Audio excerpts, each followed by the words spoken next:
The word of God is living and effective, sharper than any two-edged sword.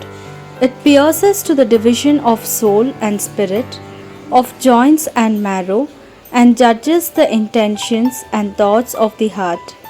Hebrews chapter 4 verse 12.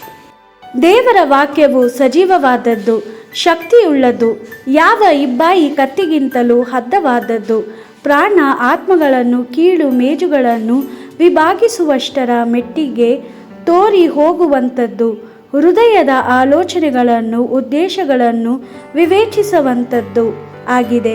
ಇಬ್ರಿಯರಿಗೆ ಅಧ್ಯಾಯ 4 ವಚನ 12.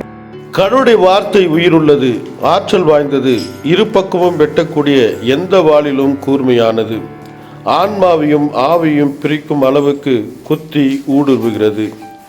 எபிரேயர் 4 அதிகாரம் 12வது வசனம்.